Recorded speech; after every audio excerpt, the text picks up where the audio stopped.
प्यारे बच्चों और साथियों नमस्कार। मैं सत्यपाल सियाग स्वागत करता हूँ आपका आपके अपने YouTube channel easy physics bye Satyapal Siyag के अंदर 12th क्लास का हम जो कोर्स स्टार्ट किए हुए थे उसमें थर्ड यूनिट एक चैप्टर डिस्कस किया जा चुका है। आज हम सेकंड चैप्टर की शुरुआत करते हैं जिसके अंदर हमारा फर्स्ट लेक्चर है और इस फर्स्ट लेक्चर के अंदर सबसे पहला आर्टिकल है motion of charge particle in uniform electric field.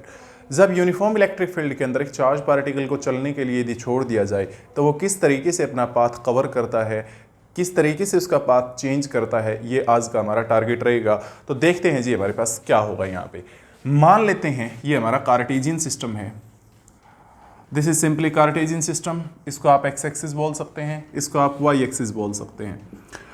एक चार्ज पार्टिकल मान लेते हैं एक्स एक्सिस के अलोंग मूव करता हुआ आया और यहाँ इस डायरेक्शन में वो मूव करता है। सपोज मान लेते हैं चार्ज उसके पास q है और उसकी जो वेलोसिटी है वो कांस्टेंट मान लीजिए आप, और कांस्टेंट वेलोसिटी जो एक्स एक्सिस के अलोंग है वो मान लेते हैं प्यारे बच्चों हमारे पास v है जी। तो अब अगर कोई फील्ड नहीं होता, इलेक्ट्रिक फील्ड यहाँ पे नहीं होता, तो ये सीधा इसी डायरेक्शन में मूव करता रहता, कोई समस्या नहीं थी। और आगे मान लिया यदि हम स्क्रीन लगा देते तो स्क्रीन के इस पॉइंट के ऊपर जाके टकरा जाता। इसको आप ए पॉइंट बोल सकते हैं। ये तब की बात है जब कोई फील्ड अप्लाई नहीं किया। लेट सपोज अब हम क्या कर देते हैं, वाई एक्सिस के parallel uniform electric field apply कर देते हैं। डायरेक्शन वाई एक्सिस के अलोंग है, स्ट्रेंथ उसकी यूनिफॉर्म है, तो मान लीजिए हमने यूं अप्लाई कर दिया इलेक्ट्रिक फील्ड इस तरीके से वाई एक्सिस के पैरेलल। और जितने रीजन के अंदर हमने अप्लाई किया, ये जो चौड़ाई है एक्स एक्सिस के अलोंग, इस हिस्से की चौड़ाई मान लेते क्या है जी, एक्स हमारे पास है। व्हाट विल हैपन नाउ, अब क्या होगा, इलेक्ट्रिक फील्ड की स्ट्रेंथ ही मान लीजिए आप, और ये पॉजिटिव चार्ज अगर है तो इलेक्ट्रिक फील्ड इस पे फोर्स लगाएगा और इसको रिपेल करने की कोशिश करेगा। मींस इस चार्ज पार्टिकल पे फोर्स लगेगा और वो फोर्स किस तरफ लगेगा, जिस डायरेक्शन में इलेक्ट्रिक फील्ड है। तो अब ये सीधा नहीं जाएगा, ये कुछ इस तरीके से मूव करता हुआ और स्क्रीन के इस पॉइंट पे जाके टकरा जाएगा। और सपोज ये पॉइंट है जी बी। तो इस तरीके से ये पाथ कवर करेगा जब चार्ज पार्टिकल के परपेंडिकुलर हम क्या कर देते हैं, इलेक्ट्रिक फील्ड अप्लाई कर देते हैं। यानी उसकी वेलोसिटी के परपेंडिकुलर यदि इलेक्ट्रिक फील्ड अप्लाई कर दिया जाए तो इस तरीके का वो पाथ कवर करेगा। Now we have to find the trajectory of this path. अब इस पाथ की हमारे को ट्रेजेक्टरी निकालनी है कि क्या रहेगी जी।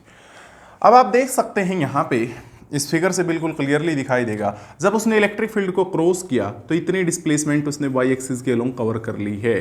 ये डिस्प्लेसमेंट उसने वाई एक्सिस के अलोंग कवर की जब उसको जस्ट उसने इलेक्ट्रिक फील्ड को क्रॉस किया है। तो ये वाली डिस्प्लेसमेंट वाई मान लेते हैं। क्या मान लेते बेटे, वाई। अब सपोज इस पे चार्ज क्यू था, इलेक्ट्रिक फील्ड ई था, तो फोर्स जो एक्सपीरियंस करेगा ये एफ जो होगा वो क्यू ई के बराबर होगा। यदि इसका मास m मान लिया जाए और इसका एक्सेलरेशन वाई एक्सिस के अलोंग गिरेगा, क्योंकि फोर्स की डायरेक्शन इस तरफ है, जो फोर्स इस पे लगा हुआ है वो इलेक्ट्रिक फील्ड की डायरेक्शन में है, तो ये फोर्स की डायरेक्शन और यही क्या रहेगी जी हमारे पास, एक्सेलरेशन की भी डायरेक्शन रहेगी। तो एक्सेलरेशन केवल वाई एक्सिस के अलोंग है, एक्स एक्सिस के अलोंग नहीं है।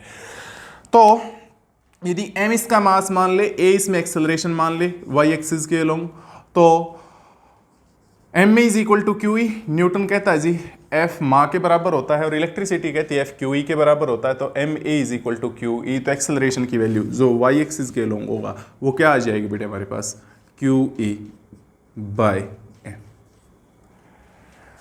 इसको तीसरी इक्वेशन का नाम दे देते हैं। Now applying equation of motion s is equal to U T plus half A T square along Y axis. इस इक्वेशन को वाई एक्सिस के अलोंग लगा दीजिए। जब वाई एक्सिस के अलोंग लगाएं तो रीजन को क्रॉस करते ही इसकी डिस्प्लेसमेंट वाई एक्सिस के अलोंग जो है वाई है, तो एस का काम वाई करेगा। U initial velocity Y axis के अलोंग थी ही नहीं जी, तो 0 into T plus half A की जगह हम ये पुट कर सकते हैं क्योंकि एक्सेलरेशन वाई एक्सिस के अलोंग है क्यू ई बाई एम और इंटू टी स्क्वायर। तो क्या बचेगा हमारे पास, वाई इज इक्वल टू, ये तो 0 हो जाएगा, 0 में ये ऐड करोगे तो ये चीज़ यूं की Q E T square by 2m। इसको फोर्थ इक्वेशन बोल दीजिए आप। अब हमारा टारगेट है ये टाइम फाइंड आउट करने का। जितने टाइम में इसने वाई एक्सिस के अलोंग ये वाई डिस्प्लेसमेंट कवर की, उतने ही टाइम में इसने एक्स एक्सिस के अलोंग डिस्प्लेसमेंट एक्स के बराबर कवर की है। इतने टाइम में यहां से लेके यहां तक जो डिस्प्लेसमेंट एक्स एक्सिस के अलोंग है इसकी एक्स के बराबर और वाई एक्सिस के अलोंग वाई के बराबर है। तो एक्स एक्सिस के अलोंग जो इसकी वेलोसिटी थी इनिशियल वो v मान के चले थे, तो सिंपल सी बात है v is equal to U plus A T, ये कोई काम की इक्वेशन नहीं, आप यही अप्लाई कर दीजिए, s is equal to U T plus half A T square, but इसको अप्लाई कर दीजिए आप अब की बार एक्स एक्सिस के अलोंग। तो एक्स एक्सिस के अलोंग जो डिस्प्लेसमेंट है इस रीजन के अंदर वो x है, u इनिशियल वेलोसिटी जो एक्स एक्सिस के अलोंग मान के चले थे वो v थी, v t plus half, acceleration है ही नहीं जी एक्स एक्सिस के अलोंग तो जीरो आएगा, जीरो इंटू समथिंग जीरो हो जाएगा, तो x is equal to v t, x यदि वी टी के इक्वल आ गया तो क्या होगा बेटे, यहां से t की वैल्यू आप कैलकुलेट कर लीजिए, x बाई वी जो है वो t आ जाएगा। मैं यहाँ पे पुट कर देता हूं तो क्या आएगा जी हमारे पास, जैसे इसके अंदर आप पुट करेंगे t की वैल्यू को, तो t की वैल्यू पुट करें भाई, कीजिए हेल्प कीजिए मेरी, क्या होगा देखो भाई, y is equal to Q E by 2m और t स्क्वेयर, तो means x square upon v square. Now we focus on this result, अब इस रिजल्ट पे फोकस करते हैं। Q चार्ज है पार्टिकल पे जो कि कांस्टेंट, इलेक्ट्रिक फील्ड यूनिफॉर्म था, मास कांस्टेंट, वेलोसिटी इनिशियल वो भी कांस्टेंट थी, तो ये सारी चीज कांस्टेंट है, इसको आप एक नया नाम k दे सकते हैं। तो y is equal to some constant k into x square, where k जो है हमारे पास वो किसके बराबर है, k जो है वो है G Q E by 2m। अब इस इक्वेशन में आप देख सकते हैं, अगर गौर करें तो दो वेरिएबल हैं, y भी वेरिएबल है, x भी वेरिएबल है, बट y की सिंगल पावर है और x का स्क्वायर है। जब दो वेरिएबल हो, एक तरफ सिंगल पावर हो दूसरी तरफ स्क्वायर हो, that is equation of parabola. कौन बोला, पैराबोला। तो वो किसकी इक्वेशन होगी जी हमारे पास, पैराबोला की। तो this is simply parabolic equation. तो यहां पे जो ट्रेजेक्ट्री रहेगी चार्ज पार्टिकल की, जब उसकी वेलोसिटी के परपेंडिकुलर हमने इलेक्ट्रिक फील्ड को अप्लाई किया है, that will follow A parabolic path, वो पैराबोलिक पाथ कवर करेगा जी। तो ये था हमारे पास। अब यहां पे छोटी सी जानकारी के लिए मैं बात बताना चाहूं, ये तो तब है जब परपेंडिकुलर इलेक्ट्रिक फील्ड अप्लाई किया है।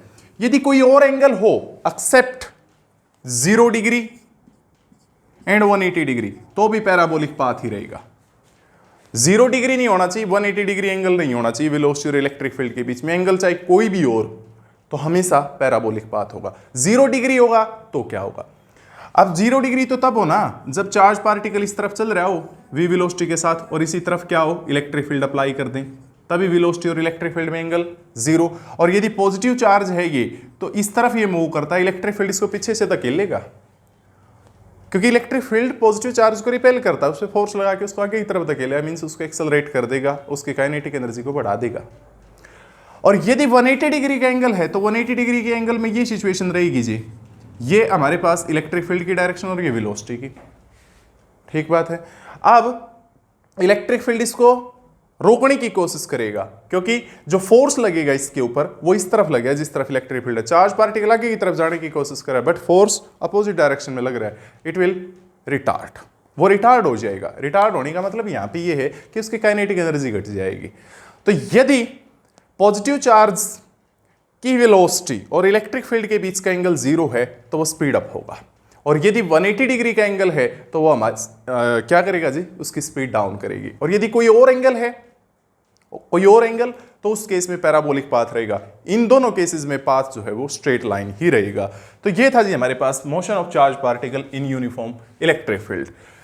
अब लगे हाथ हम कर लेते हैं motion of charge particle in uniform magnetic field. अब की बार मैग्नेटिक फील्ड आ जाता है, तो मैग्नेटिक फील्ड देखते हैं उसके साथ क्या करता है और किस तरीके से बिहेवियर शो होता है यहाँ पे चार्ज पार्टिकल का टुवार्ड्स मैग्नेटिक फील्ड।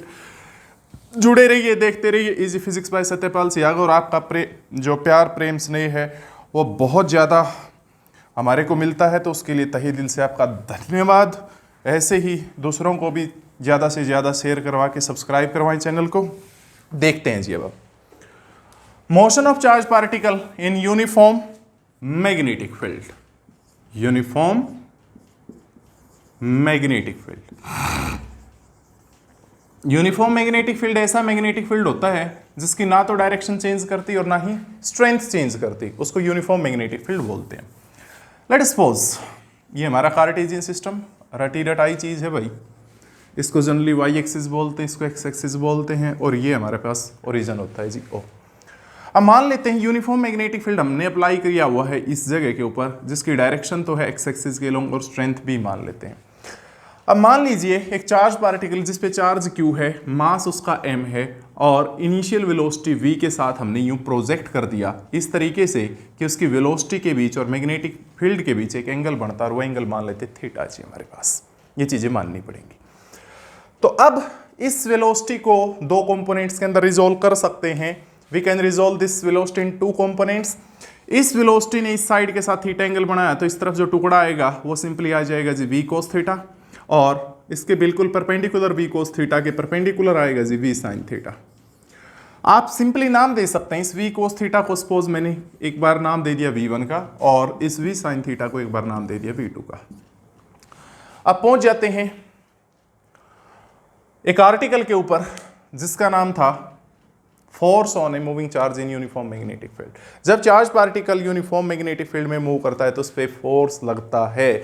तो कितना वो फोर्स लगता था, उस फोर्स का सिंपली फॉर्मूला था F is equal to charge into velocity into magnetic field into sine of the angle between this velocity and magnetic field, जो भी हो मान लेते थीटा था ये। अब मैंने इसकी वेलोसिटी के प्यारे बच्चों टुकड़े कर दिए दो, एक टुकड़ा तो v1 कर दिया और एक टुकड़ा कौन कर दिया v2। तो v1 टुकड़े के ऊपर, v1 कंपोनेंट के ऊपर जो फोर्स लगता है, v1 कंपोनेंट के ऊपर जो फोर्स लगता है वो F1 मान लीजिए, फॉर्मूला वही चार्ज इंटू वेलोसिटी, इसका मैग्नीट्यूड v1 है, into b into sine of the angle between this and this, v1 और b। अब भाई फिगर से दिखाई दे रहा है b भी इसी तरफ है, v1 भी इसी तरफ है, तो दोनों के बीच एंगल 0, तो साइन 0, तो साइन 0 की वैल्यू 0, 0 इंटू समथिंग 0, तो F1 कितना आ जाएगा 0। तो क्या पता चला भाई, इस कंपोनेंट के ऊपर तो कोई फोर्स ही नहीं लगता। अगर फोर्स नहीं लगता तो एक्सेलरेशन नहीं होगा, एक्सेलरेशन नहीं होगा तो वेलोसिटी में कोई चेंज नहीं आएगा। तो यानी इसकी एक्स एक्सिस के अलोंग जो वेलोसिटी थी वो कांस्टेंट रहेगी, उसमें कोई चेंज नहीं आएगा।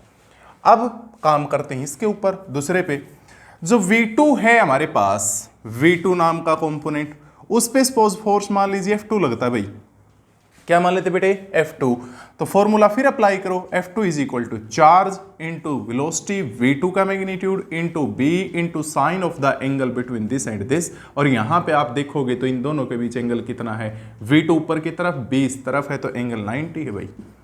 अब साइन 90 की वैल्यू 1 होती है तो F2 की वैल्यू कितनी आ जाएगी बेटे, F2 इज इक्वल टू, बताना भाई शाबाश, QV2B, QV2B, ये आ जाएगी भाई, ये आ गई ना F2 की वैल्यू। और V2 की वैल्यू हमें पता है V साइन थीटा है, तो यहां पे अगर पुट कर देता हूं तो F2 is equal to QV sine theta B, ये आ गई जी, ये फोर्स की वैल्यू आ गई इस कंपोनेंट के ऊपर। अब डायरेक्शन बतानी पड़ेगी क्योंकि फोर्स तो वेक्टर क्वांटिटी है और डायरेक्शन बताने के लिए फ्लेमिंग लेफ्ट हैंड रूल का यूज करते हैं, और बड़ा आसान सा रूल जिसमें पूरी फैमिली आ जाती है, फादर मदर चाइल्ड। लो जी, फादर मदर और child, F for force, F for father, M for magnetic field, M for mother, C for child, C for current. तो क्या होगा, लो जी, ये मैग्नेटिक फील्ड की डायरेक्शन, वेलोसिटी ऊपर की तरफ थी चार्ज की, पॉजिटिव चार्ज है तो करंट भी ऊपर की तरफ होगा इस कंपोनेंट की वजह से। तो फोर्स किस तरफ आया, देखना इस बोर्ड के बिल्कुल परपेंडिकुलर प्लेन के, और डायरेक्शन अंदर की तरफ। और जब वेलोसिटी के परपेंडिकुलर यदि फोर्स लगता हो तो समझ जाना प्यारे बेटे, वहां पे वो मोशन कैसा होगा, सर्कुलर होगा। कैसा होगा, सर्कुलर। यदि फोर्स के वेलोसिटी जो है उसके परपेंडिकुलर यदि फोर्स लगता है तो वो कंटिन्यूअसली फोर्स वेलोसिटी की डायरेक्शन चेंज करवाएगा, उसका मैग्नीट्यूड चेंज नहीं करवाएगा। और यदि मैग्नीट्यूड नहीं चेंज करेगा तो काइनेटिक एनर्जी चेंज नहीं करेगी। तो ये फोर्स जरूर लगता है, वेलोसिटी चेंज करती है, मैं बात से सहमत हूं, बट वेलोसिटी का मैग्नीट्यूड नहीं बदलता, उसकी डायरेक्शन बदलती है। तो इसलिए काइनेटिक एनर्जी नहीं बदलेगी इस फोर्स की वजह से, केवल और केवल उसकी डायरेक्शन बदलेगी मोशन की। तो यानी ये फोर्स क्या करेगा बेटा, ये फोर्स इस चार्ज पार्टिकल को सर्कुलर पाथ में मूव करवाएगा। लेकिन ये कंपोनेंट भी तो है भाई, और ये कंपोनेंट चार्ज पार्टिकल को क्या करेगा, आगे की तरफ लेके जाएगा। तो सिचुएशन ये होगी, जो चार्ज पार्टिकल है वो यूं भी घूमता है ऐसे भी, और साथ में आगे भी बढ़ता है, यूं आगे भी जाता है। यानी उसका पाथ जो होगा, अगर हम उसको ग्राफिकली देखें तो ऐसा पाथ आएगा भाई, यूं आएगा। सर्कुलर पाथ क्यों है, क्यों है? क्योंकि इस कंपोनेंट पे फोर्स लगता है, वो सर्कुलर पाथ करवा रहा है। और इस तरफ क्यों जा रहा है आगे की तरफ ये? इसलिए क्योंकि ये वेलोसिटी कंपोनेंट इसको आगे की तरफ लेके जाएगा। And this path is known as helical path. क्या बोलते बेटा इसको? Helical path. क्या बोलेंगे बेटा? Helical path. तो जब हम किसी भी चार्ज पार्टिकल को मैग्नेटिक फील्ड के साथ कोई एंगल बना के फेंक देते हैं तो वो पाथ जो कवर करता है वो हेलिकल पाथ कवर करता है। क्या कवर करेगा भाई? हेलिकल पाथ होगा। स्पेशल केस यहां पे कर लेते हैं। स्पेशल केस क्या? यदि इनिशियली हम चार्ज पार्टिकल को फेंक रहे हैं इस तरीके से क्या हो बेटा हमारे पास? इस तरीके से फेंकते हैं उसको कि जो थीटा है वो या तो 0 डिग्री है या फिर 180 डिग्री है। तो उस समय जो ये वाला फोर्स F2 है इसकी वैल्यू कितनी हो जाएगी? ये हो जाएगा सिंपली 0। सिंपली 0 होगा। और यही तो इसको रोटेट करवा रहा था और ये गायब हो गया। ये गायब हो गया तो पाथ जो रहेगा वो कैसा रहेगा? अब स्ट्रेट पाथ। कैसा रहेगा बेटा? स्ट्रेट पाथ रहेगा। ओके, हाँ जी। फिर बात कर लेते हैं यहां पे दूसरा केस। यदि थीटा 90 हो जाता, अगर थीटा 90 हो जाता तो ये फोर्स तो हो जाता मैक्सिमम, F2 की वैल्यू हो जाती मैक्सिमम। कितनी होती? QVB। और जो दूसरा ये हमारा वेलोसिटी कंपोनेंट है V cos थीटा, ये हो जाएगा 0, क्योंकि V cos 90 क्या होगा जी? cos 90 की वैल्यू 0, तो 0। इसी की वजह से तो आगे जा रहा था, इसकी वजह से आगे जा रहा था, अब आगे तो नहीं जाएगा। ये क्या करेगा? बस यूं सर्कुलर पाथ में चक्कर लगाता रहेगा। ऐसे एक ही जगह पे सर्कुलर पाथ में एक सर्कल के ऊपर क्या करता रहेगा? यूं चक्कर लगाता रहेगा। हाँ, यदि थीटा इतना नहीं है ना ही इतना है, कोई और एंगल है, तो उस केस में इसका पाथ हेलिकल रहेगा। और एक बड़ी अच्छी स्टेटमेंट होती है यहाँ पे। क्या? और वो अच्छी स्टेटमेंट ये है कि मैग्नेटिक फोर्स कभी वर्क नहीं करवाता। वर्क नहीं करवाएगा तो काइनेटिक एनर्जी में चेंज नहीं आएगा। क्यों नहीं वर्क करवाता भाई? क्यों वर्क नहीं करवाता? क्योंकि मैग्नेटिक फोर्स की वजह से चार्ज पार्टिकल हमेशा किस पे मूव करता है? सर्कुलर पाथ पे। किस पे? सर्कुलर पाथ पे। और यदि सर्कुलर पाथ पे मूव करता है तो फोर्स की डायरेक्शन क्या रहेगी? हमेशा सेंटर की तरफ। और डिस्प्लेसमेंट क्या होगी? टेंजेंट के अलोंग। दोनों के बीच एंगल कितना बनता है? 90। और यदि एंगल 90 बनता है तो वर्क का फॉर्मूला तो यही होता ना हमारा, F.S। और यदि फोर्स और डिस्प्लेसमेंट के बीच एंगल 90 डिग्री हो जाए तो वर्क कितना होगा? 0। तो प्यारे बेटे क्या पता चला हमारे को कि मैग्नेटिक फोर्स कभी भी चार्ज पार्टिकल के ऊपर वर्क नहीं करवाता, तो इसलिए उसकी काइनेटिक एनर्जी चेंज नहीं करती। तो ये था जी हमारे पास इन दो आर्टिकल्स का डिस्क्रिप्शन। आई होप आपकी समझ में आया होगा। फिर भी कोई क्यूरी, कोई डाउट है तो आप पर्सनली हमारे टेलीग्राम चैनल के ऊपर टेक्स्ट मैसेज कर सकते हैं और अपनी प्रॉब्लम ले सकते हैं, जिसका लिंक आज की वीडियो के डिस्क्रिप्शन के अंदर मिल जाएगा। तो यूं ही प्यार आपका बरकरार रहे। देखते रहिए easy physics bye Satyapal Siyag. Thanks a lot for watching video the till and. मिलते हैं नेक्स्ट वीडियो के अंदर। तब तक सुरक्षित रहें, मौज करें, आनंद लें।